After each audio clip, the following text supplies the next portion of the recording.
Minasan, konnichiwa, o genki desu ka? William Tess e bem-vindo ao Nihongador. No vídeo de hoje nós veremos um pouco sobre a construção de frases no japonês, pois será uma forma de revisarmos o que nós já vimos até aqui. Não revisaremos tudo, apenas alguns pontos, mas já será uma grande ajuda para ajudar a recapitular e relembrar algumas coisas que nós já vimos. Então já deixa o seu like, pois isso ajuda muito o canal.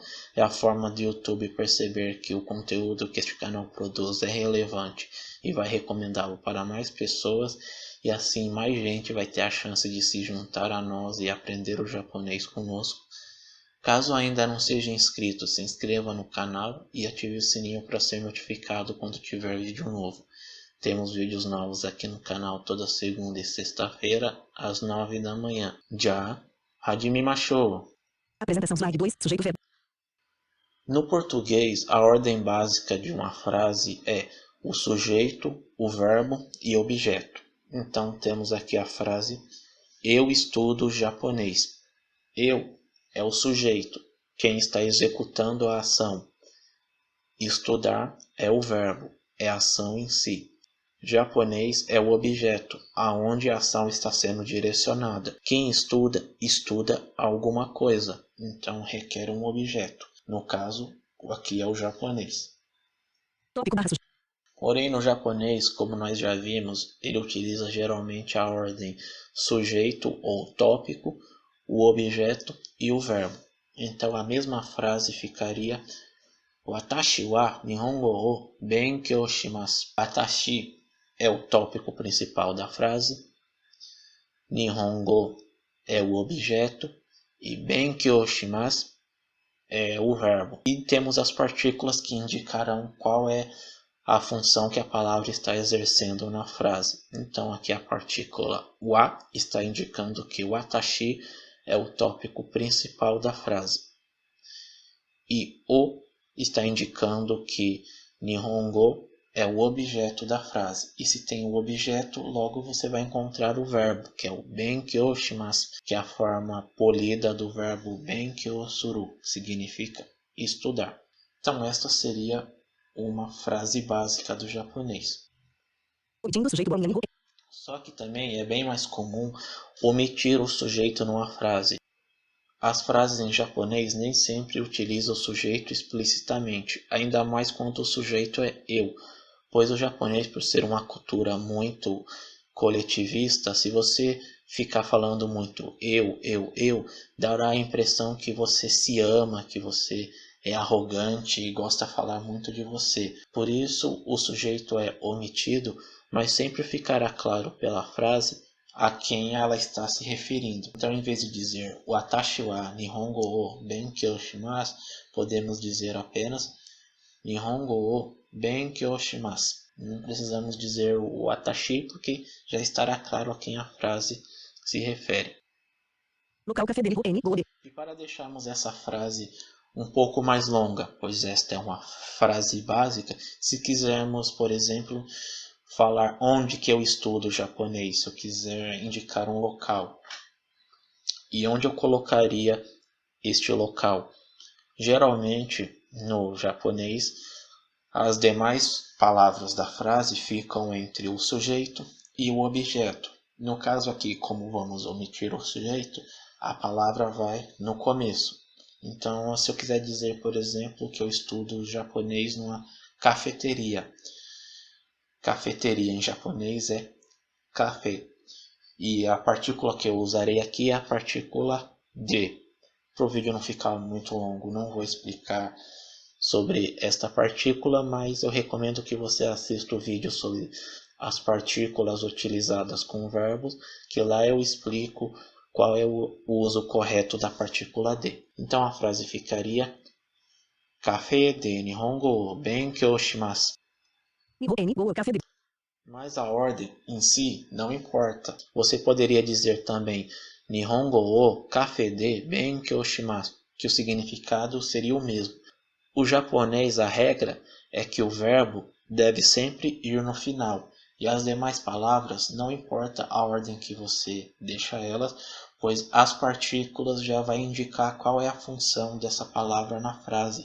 Então, por isso que é bom você entender e usar as partículas corretamente, que a ordem não fará diferença. Mas existe aquela ordem que é comum, como por exemplo no português, se eu dissesse japonês na cafeteria eu estudo, essa frase estaria até correta, não teria nada de errado, né?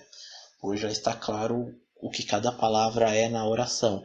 Mas existe aquela forma que é a mais comum, a forma que geralmente utilizamos, que é eu estudo japonês na cafeteria. Então a mesma coisa acontece no japonês, tem aquela forma comum, mas tenha em mente que não é algo engessado, você pode mudar as palavras de lugar, que as partículas te permitem isso, contanto que o verbo, esse sim, sempre deve estar no final. Tengo essa café dele. Vamos deixar então essa frase um pouco maior. Se você quiser indicar o tempo, né? O tempo em que você estuda japonês. O tempo também, geralmente, você coloca no começo da frase. Ou depois do sujeito, se você indicar o sujeito na frase. Mas como já temos o local, então quando tiver o tempo e o local, o tempo sempre será o primeiro termo, ou o segundo, se tiver o sujeito na frase, e o local vem depois. Então, se eu quiser dizer que eu estudo japonês na cafeteria de manhã, que eu estudo toda manhã na cafeteria, manhã em japonês é asa, e eu utilizarei a partícula ni, que indica o tempo. Então a frase ficaria asa ni café de Nihongo o benkyou shimasu. E você pode trocar asa por qualquer outro tempo. Se você quiser dizer que estuda japonês à noite, você pode usar yoru. Yoru ni café de Nihongo o benkyou shimasu. Se você não estuda japonês na cafeteria, você estuda numa sala de aula, em vez de café, você colocaria kyoshitsu, que é sala de aula. Kyoshitsu de Nihongo o benkyou shimasu. Basta você ver o padrão e apenas trocar as palavras pelas palavras que você quer. Como alguém essa muda. E por fim, vamos deixar essa frase ainda um pouco maior. Você não gosta de estudar japonês sozinho, você estuda japonês com alguém, você estuda japonês com um amigo. Nós já aprendemos que amigo em japonês é tomodachi. E a partícula que tem o sentido de com no japonês é a partícula to. Então, tomodachi to. Onde eu colocaria? Como nós já vimos, podemos colocar em qualquer lugar, contanto que o verbo fique no final. Mas normalmente você colocaria entre o tempo e o local. Aqui tem os dois, então você coloca no meio. E assim a frase ficaria Asa ni tomodachi to café de Nihongo o benkyou shimasu. Apresentação completa. Então, por hoje é só. Era isso que eu queria passar para vocês. Apenas dar este exemplo sobre criação de frases. Para vocês ir praticando. Tentem criar suas próprias frases também, utilizando este padrão. Começando com uma frase curta e depois ir aumentando ela, deixando ela cada vez mais completa, com mais detalhes. Praticando assim, você poderá depois conversar mais naturalmente com um nativo. Porque é assim que a gente começa, né? A gente tem que começar com essas frases simples. Crie suas próprias frases para obrigar o seu cérebro a aprender o idioma, a fixá-lo melhor. E você vai começando com essas frases simples. Eu estudo japonês, ou eu estudo algum outro idioma. E aí você vai aumentando. Em vez de estudar, você pode colocar alguma outra ação também. Para isso, estude os nossos vídeos sobre as partículas, para você saber a partícula correta que deve se usar. E se ficar alguma dúvida, use sempre a seção de comentários aí do YouTube. Deixe nos comentários a dúvida que você tiver, que eu respondo ou gravo outro vídeo tentando explicar. Os comentários de vocês também é muito importante. Siga o Nihongador nas redes sociais, Facebook e Instagram. Os links vão estar aí na descrição. E nos vemos no próximo vídeo. Mata ne!